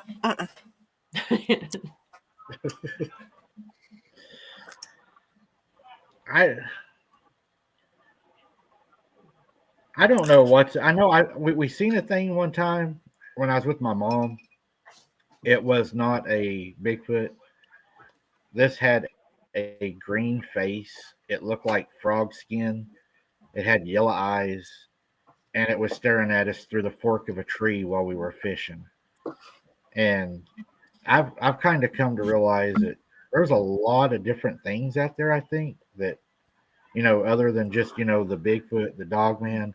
I have no idea what that was. I know when Mom yelled at me because she saw it and I was standing there, I first thought it was like a big bullfrog in the fork of a tree. I was like, God, that's a big bullfrog. And she's like, you better look at that again. And I looked, and my eyes started focusing in from being up by the lanterns fishing. And then my eyes started adjusting, and I could see that it was standing behind this tree, and it was like looking through the fork of the tree, and I could see its yellow eyes, and it was blinking, and it had like black like dots on its face. And I was like, oh my God. And Mom was like, just ignore it, she was getting bait for her fish. Oh, just ignore it, because first thing I thought was, I was going to shoot it. And she's like, no, just ignore it. So we did. We ignored it. And it was interested in the kids, it seemed like. It would throw like little sticks up there at the kids and stuff, like little bitty mud balls and stuff. It would try to sound like a cat. Sometimes it would sound like a cow, or it would sound like a baby crying. Just anything that it seemed like it could do to get our attention. So we loaded up in the truck, and we said, yeah, we're leaving. So when we're driving out of there, there's trees that we had to drive between. It was like a 1-car path, and it actually ran up and hit the side of my truck, and we could hear it poking the button in on my door, like it was trying to open my door. Oh my gosh! I haven't been back there. I probably will go back there, but I haven't. Yeah, that was a little unnerving. Yeah, I think that would scare me, because I know here at home, a couple of years, maybe 4 years ago, I was vacuuming my room. My door was shut, and I saw something black like go quickly underneath the bed, and all I could see was like the back legs and like a short tail, black tail. And I'm thinking, what? And at the time, I had a ferret. And I had to quick look, and I'm like, okay, well, she's in the cage. And I'm thinking, and I did have a black cat at the time. And I'm thinking, well, no, he's outside, and I'm looking around. I'm like, well, the door's shut. So I'm looking underneath the bed. I'm looking everywhere. And I'm thinking, well, I don't see anything. It's like, what could it possibly have been? And I'm thinking it was too big to be a mouse, too big to be a rat. Right. And I'm thinking, well, I don't know what it was. So I paid no mind to it. 2 days after that, my daughter texts me, and she asks me, she says she's at work, and she says, do we have any soup, at home? And I'm thinking, yeah, we have some soup. And she's like, okay. So I'm really like in tuned on my phone. I'm sitting in the kitchen, and I'm really in tuned on my phone. And I literally hear footsteps coming into the kitchen, and, peripheral vision picks up I pick up this dark. My daughter loves black. She's always wearing black, and she always had the black backpack on. And I could see from the peripheral vision coming in and coming across, stops at the refrigerator, goes back and heads up the stairs. And I hear it walking up the stairs. And I'm thinking, well, that's my daughter if she just came home. So I go and I lift my head up and I'm thinking, well, my daughter's home. I go and I sit in the living room and she's not making any soup. So I went and I asked her and I said, hey, did you want me to make the soup for you? And she's like, what? And I said, where did you go? And she's like, what? And she goes, I'm just getting home. And I thought, I know. I'm like, but you came into the kitchen.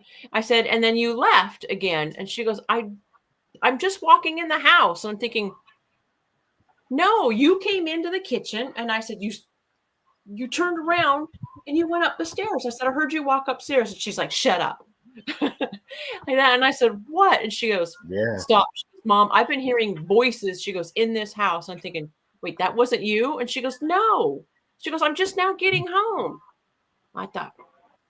So I had to call my husband. I'm like, did you come back in the house? And he goes, no. He says, I'm gone. He goes, I've been gone. I'm thinking, am I the only one home alone? And he goes, yeah, you're home alone. I'm thinking, that's like crap. I said, there's something going on in the house, So I'm getting the sage out. I'm getting saying, telling it to leave, everything else. I had to actually call a friend. I'm thinking, I do not know how to do this.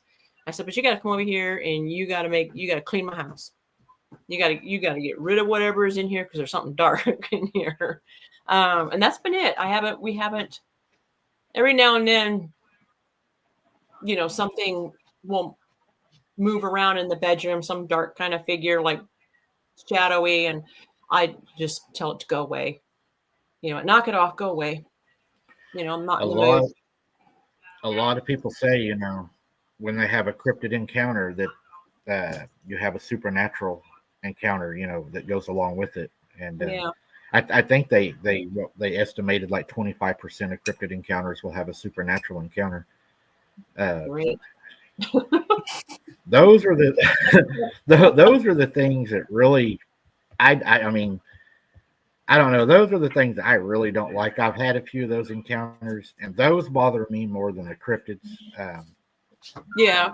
It's just that weird feeling of what are you and what are you doing here? But I just send them all to Randy's house. He takes care of them for me. There you go. I don't see, as long as it's not going to hurt me like in that documentary, because I know they say that if you have an injury, like that documentary, I don't know if you could see my scar, but I had neck surgery. So I was still recovering from the neck surgery.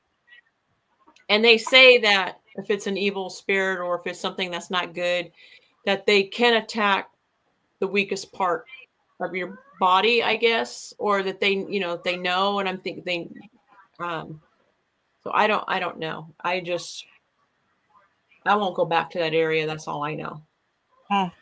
That's the area that I'm like. I understand. There's one area that I will never go back to. Never. Yeah. There is nothing there, in my opinion, but evil. And I know what's there, and it's not cryptid.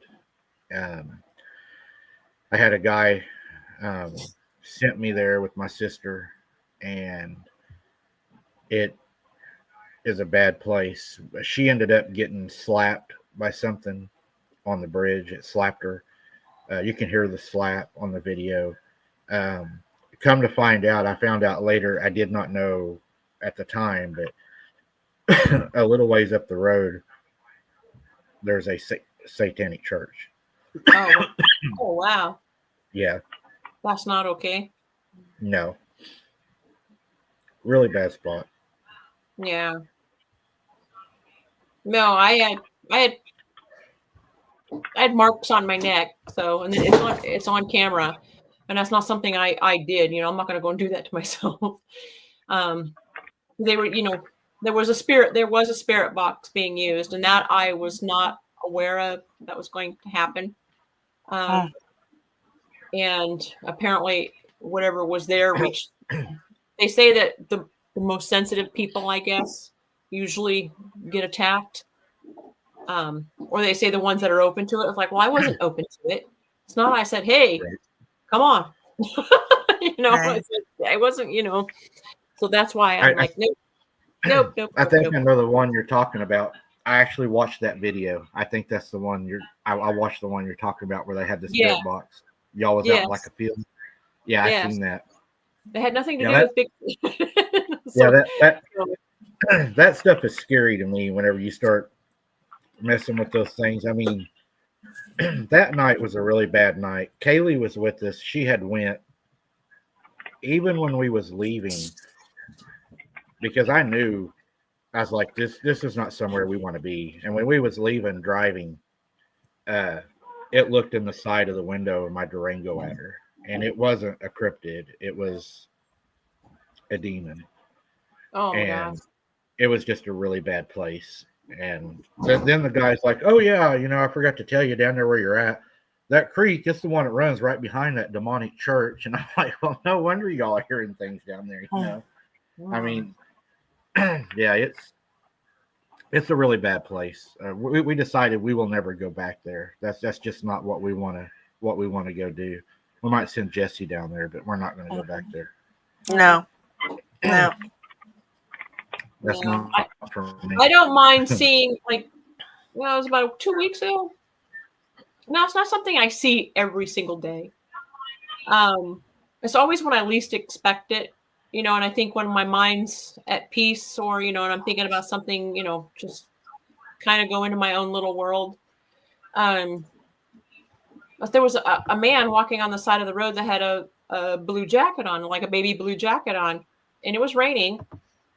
And I told my husband, I'm like, oh, you got to watch out for that guy, and he's like, what? And I said, the guy on the road back there. I'm like, you didn't see him? And he's like, he's looking in the mirror. He's like, no. I said, there was a man walking on the side of the road. I said, he had a baby blue jacket on. He's like, didn't see him. I'm like, well, I seen him. So he was walking on the road, walking in the rain. I said, why is he walking so close to the road in the rain? But now come to think about it, in that same area, there is not a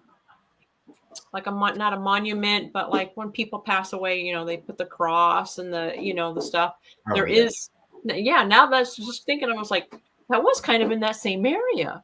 So did I see, what do they call it when it's just, it's not really the ghost, it's just the energy of it. The residual. Yeah. I don't know. That just dawned on me. Like, wait a minute, it is by that area where I seen him. So I don't know. Maybe it was, or maybe there really was a guy there, and my husband just didn't see him. I mean, I tried to turn and look, and he was gone. I mean, I've seen people sitting at Dunkin' Donuts. I'm thinking, then and I go and look, and then they're gone. I'm like, well, where the heck did he go? Stores. Yeah, I think some people can see things that other people can't see. Yeah. They have that gift. How did your husband? Huh? How did your husband react when you told him about the things that you see and if experienced? And he's so supportive. He really is. He's always told me, he's like, it's never a dull moment with you. So, and well, at least you're keeping it interesting, right? yeah, it's, but he has his, he's got good tuition too. When we're out there in the area that we go into, when he says, hey, it's time to go, I listen to him, even though I'm feeling like, no, I'm feeling really giddy right now. It's really good. And he's like, it's time to go. I'm thinking, all right. Let's go. Kind of keep yourselves in check together. That's good. Yeah, it's, it's okay. I think,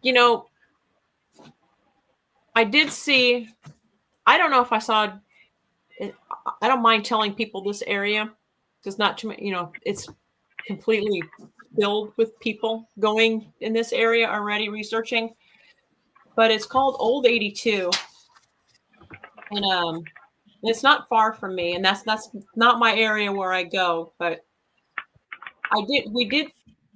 I don't know what it was, but when I was looking with the binoculars, it literally looked canine to me, but it looked like a white wolf, like massive white wolf with the gray, the mane coming down, the snout, the eyes. The only thing that the ears were not up, they were to the side coming out. And then the hair you could see was draped over the ears. So it had so I don't know if the ears were pointed or if they were on the side of the head and they were just really big ears that caused the hair to drape over. So, but they weren't ears on the top, but it was a canine face and wasn't scared. The other researcher that was with me, he took the binoculars and he said, no, it's black and it has a scrunched up face because I said, is it turning its head? And he goes, yes, it's turning its head. And it turned its head, and he said that he saw a scrunched up face like a squatchy would look, like a squatch. And I'm thinking, why did I see white canine, like gray, angelic almost? Like to me, it was absolutely like beautiful. I was not scared. It did not, no growling teeth, nothing. And then he saw that, and I'm thinking, was it two different things? Did it change? We just kept hiking along. It was like no big deal. I mean, we discussed it, and he's like, I don't know what we saw. And I'm thinking, I don't either. And I said, apparently it's not something that's out killing people because there are so many, there's horses that go on that trail. There's, bicyclists, there's hikers. All kinds of people. There's a rock wall there that people climb the rock wall. They'll climb the rock wall. So it's not, you would think more people would be coming forward and saying, oh yeah, we've seen this beast and, right. Oh, I don't know what we saw that day. Was it a big canine dog in a tree? Maybe, I don't know if dogs climb trees. I don't. Right. I don't. I don't think so. Because we had a dog. We had a dog growing up that used to climb the apple trees in the backyard, but there's a good chance maybe it was just a dog that climbed a tree. Pretty massive dog though. And that was the same color that I saw in the dream. My dreams. And I'm thinking, well, I don't know. Wow. Just again, we weren't, it was broad daylight. It was like noon. I think it was 12 o'clock in the afternoon. We weren't scared. You've had a lot of. I expected, right. Because there was a Dogman sighting in that area in 22, I think, the summer of 22. I don't know the story 100%, but his description was not anything like my description. His description made me think of the Albat Witch. That's what, the one that you find in Lancaster, let me say that right. Lancaster, Pennsylvania. What is that? Cheeky's Rock, I think. The way he described it made me think of the Albat Witch. But, wow. You've had a lot of really good encounters, and are you going to keep going out trying to get encounters? You're going to keep? I'm going to keep going. I just, right now, it's hunting season. Yeah. The area that I did go, we saw, drag marks and blood. And I thought, oh, man. It's like there was no vehicles around. But I'm thinking, if there's any Sasquatch out here now, he's probably really mad. Oh, yeah. I don't think I'm going to go out, right now. But I don't want to disturb the hunters, because you do hear people going out there in the woods and, getting loud because they want to, scare the deer away and stuff like that. And, You know, it's like, you go hunt, go do your thing, you know. I'm a meat eater, so it's like, go ahead. You know, let's go hunt, you know. So I said, so it's only on Sundays, and then yesterday we had that major storm, you know. So I let them go, but as soon as I think next week is the end of hunting season. I'm not sure, or this week. I'll have to look it up. But then after that, then I'm going to start going out a little bit more. I want to put recorders out for the evening because they're not being vocal. I just find the prints, and I do apologize for not sending pictures to you. Prints. I do believe that they finally took the marble that I left. The 2 eggs. The eggs completely disappeared. Now, I don't know what little critter can carry it off without cracking the shell. You know, I mean, is it possible? I don't know. But they completely disappeared. No eggshells around. The marble completely disappeared. So I'm assuming maybe they took it. I don't know. You know what else I've heard they like are those little Matchbox cars. Okay, I got some of them. Yeah. I'll try that. I've even thought about using glow sticks when I go out to try to see if I can get them to grab one and move with it. Yeah. I haven't done it yet, but I thought that might be something kind of cool to try to see if they would, grab it. We tried that in the A&F. Another researcher, we went up to the A&F. We tried that, and they didn't touch them. All I know is, have you guys ever had paralysis, like sleep paralysis? Yes. Yeah. I had that at the A&F. The first night I was woken by a really flash in my face, like somebody just took a picture, like with a big flash, and kind of sat up, and I'm wondering, like, what the heck? You know, so I looked out the tent a little bit to see if I seen anybody with a flashlight, thinking somebody just like was walking around. There was nothing. My husband was, sound asleep. Beautiful, quiet night out there. I'm thinking, I just went back to sleep thinking maybe it was just me.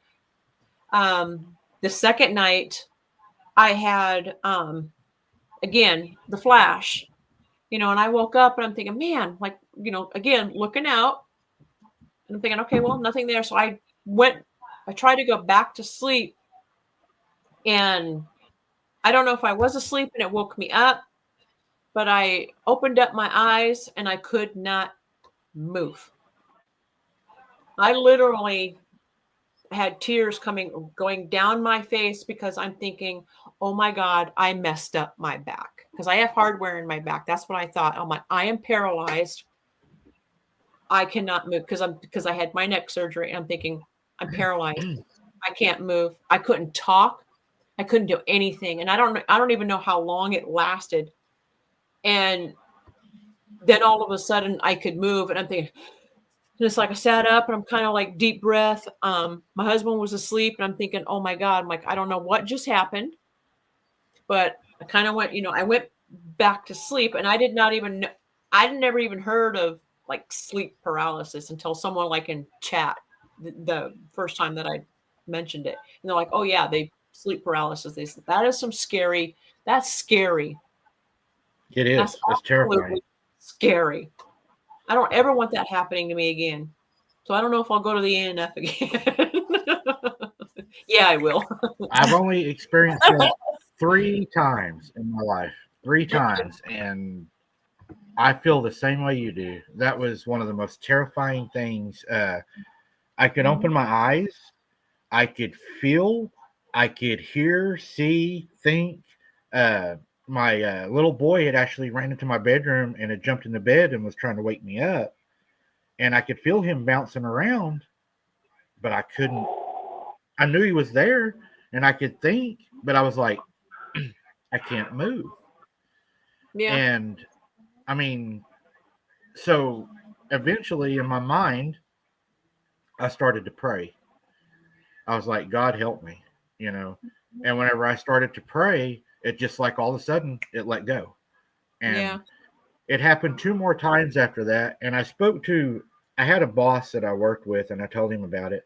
And he was a deacon at his church. And he told me that they dealt with that a lot. And he said, I can tell you how to not have that happen anymore. He said, when you go to bed at night, pray Psalms 91 over yourself, and in your mind have a safe word, like, you know, release me in Jesus' name. But he said, don't tell nobody, because they listen. Okay. And whenever that happens, you go back in your mind and you have that safe word, and they will release you. And since I have done that, I have not had that happen to me again. Oh, wow. That was terrifying. It was very, very, very scary. Yeah. Because all I could think of was, well, here it is, you know, like, wow, my husband's going to wake up in the morning and I can't move, I can't talk, and he's just going to be like, what, you know, he's going to panic, you know, and here I'm panicking inside my body and I can't move.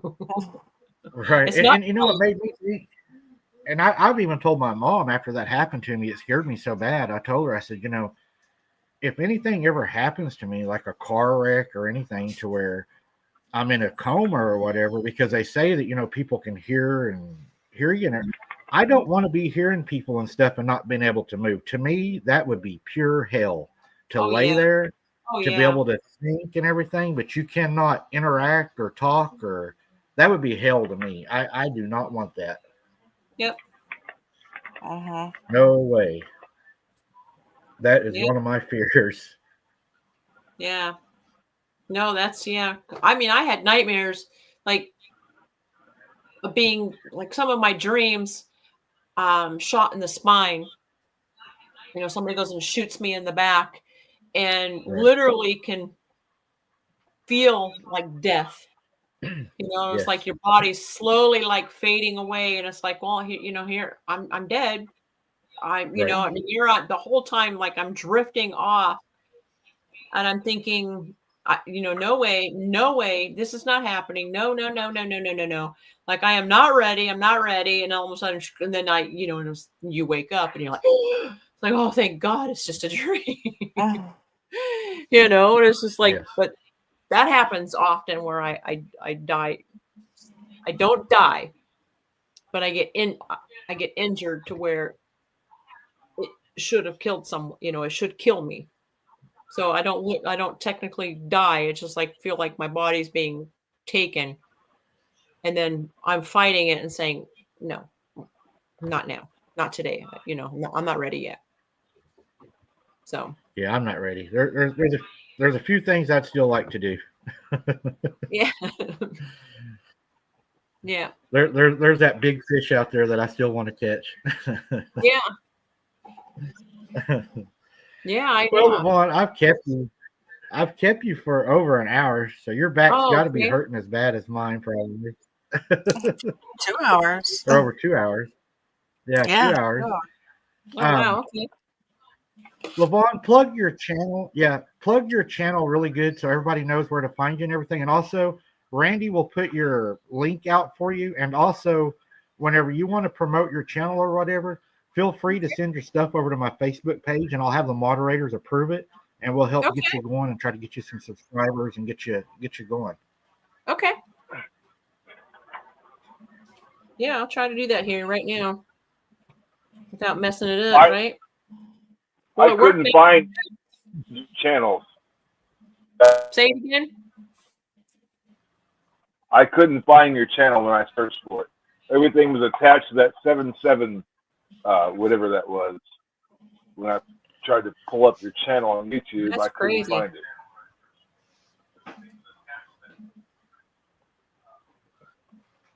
It's a conspiracy. Just kidding.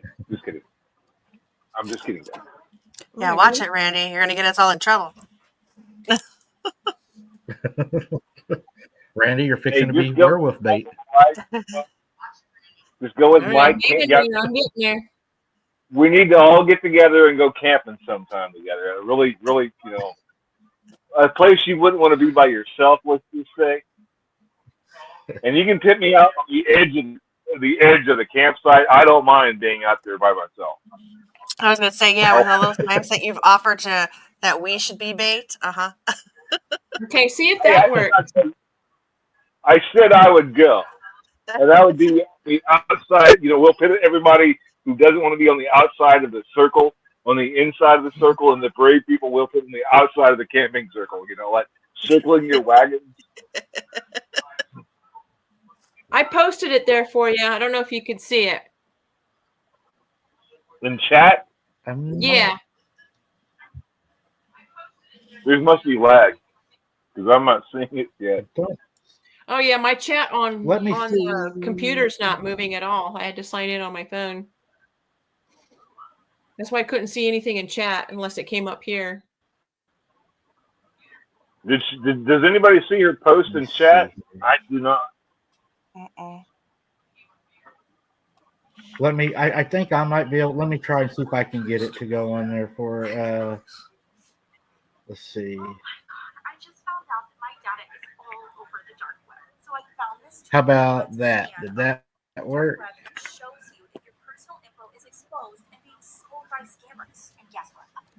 How about It looks different from this, and I know that I can see the link. See the link? I see the link you just posted, but it looks different from the StreamYard end. Oh, yep, it did. I'm looking at it right now online. Yep, we got the it? Facebook group. It posted. That's the one. That's the, what is that? That's a documentary I did on the private property, but not the documentary I did with 777. Okay. But you want me to post my Facebook group on there too? I think whatever you want to post. Yeah. Do your Facebook. If you have a YouTube, and also on our Facebook page, Lavone, whenever we're done or whatever, if you go out or whatever, and you do a thumbnail, feel free to send your stuff over, and we'll post it for you to try to help you get built up and get you some views. And okay. I'm always interested. Yeah, I love the people that go boots on the ground. I love to see what people find and try to help them get out there. I know it's not a lot of people are doing that anymore. Or just make fun of them when they fall in the snow. Some of them do. Oh my God, I did. I fell down at the private research. I went down and hit the back of my head. I got up like I was all cool. Nothing didn't happen. I'm okay. Staggering. See, now that's the trick, is getting up and acting like it was all cool. Yeah. While you're staggering around, say, I'm okay. Yeah, I'm okay. do that. My husband goes, I've seen that. I thought, no, you didn't. I'm good. Yeah, we made fun of Jessie when she fell. We said she was making snow angels for the big feet. So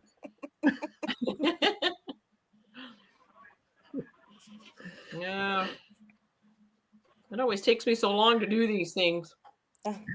Oh, it does me too. I am not tech savvy at all. No. Ask me anything about horses and I can fill you in. But when it comes to this, like, give me like 4 days. I'll get back to you. Now we definitely want to have you back too after you do some more of your research and stuff, and see what you find. And okay, we really enjoy having you. You're a great guest. Oh, thank you for having me. I was like tickled. I'm always nervous though, and here we go. There's my Facebook. Yep, no need to be nervous. We're just a bunch of abnormal people. I write stories too. I write short stories. I have one on Amazon called Wife.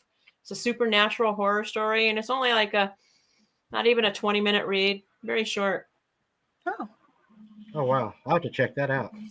Yeah. I'm working on another one. Well, cool. We're going to let you take off. And again, we appreciate you coming, Lavone. We'd love to have you back. Anytime you want to come back or whatever, you're more than welcome to come back anytime. All right. Well, thanks for having me. It was good seeing you, Randy and Jess. Finally got to talk in person. Yeah. It was nice meeting you. Yeah. Wait. Okay. You guys have a good night, okay? And I'll go ahead and sign off. You too. Good night, You too. Lavone. Thank You as you. broccoli. All right. Good night, everybody in chat. Good night. Yeah, we're definitely going to have her back. She's really nice. She's got a lot of information. Mm-hmm.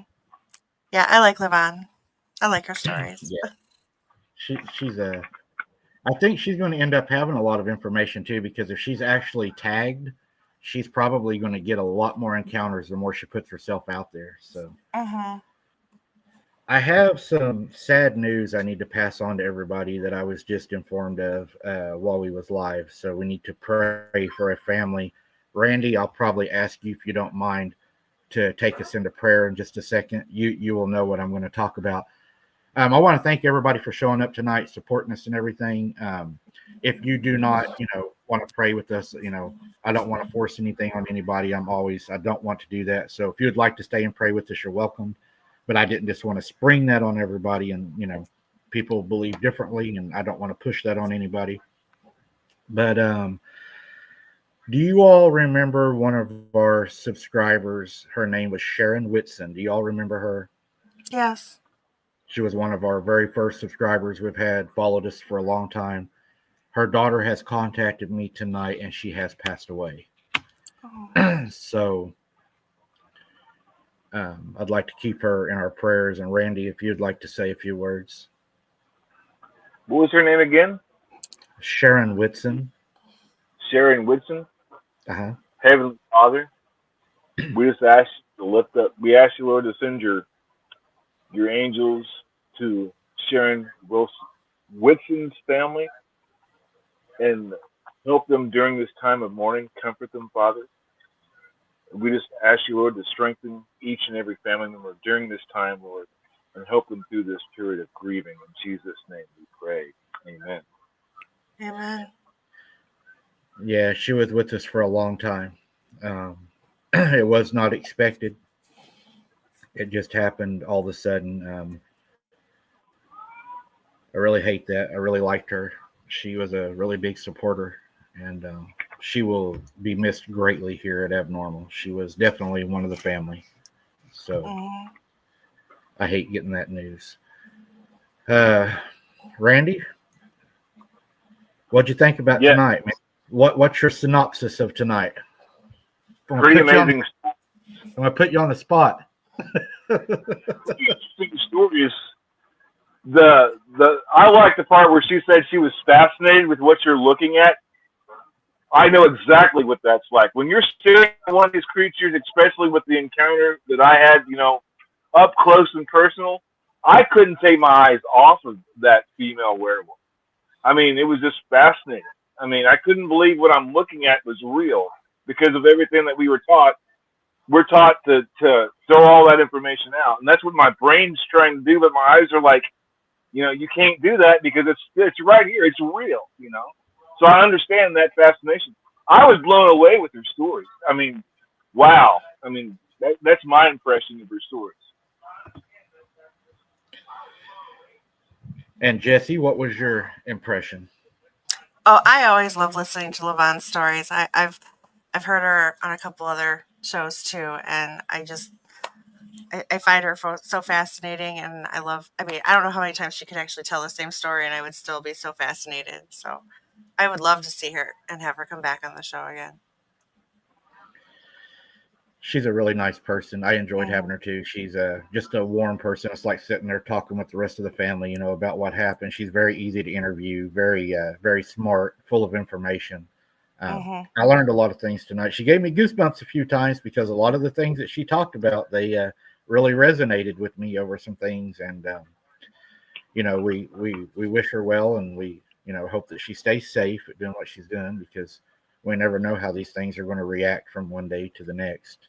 I hope one day I can actually get out there and maybe go investigate with her and Mary and yeah.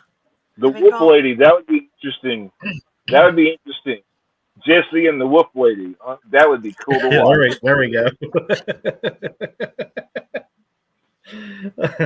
Jesse, take us out of here, and then we'll let Randy, and we can stretch our backs. Thank you, everybody, for being here tonight. Again, without you, the show wouldn't be anywhere. Hope everybody stays warm and safe, and especially right now with all of this cold weather coming in. And Hunter, miss you. Can't wait to have you come get back home. And yeah, over. Randy? Good evening, everybody. Thank you once again for tuning in tonight.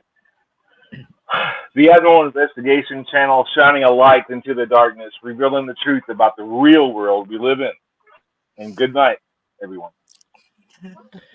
Yep, I want to thank everybody for your continued support. I hope you enjoyed our guest tonight. Next week, we have a guest next Monday. I can't reveal that guest yet, but it will be revealed shortly before the live. I think y'all are not going to want to miss that one either. Lavone's a great guest. We got a great guest coming up, and we got another great guest already scheduled for February.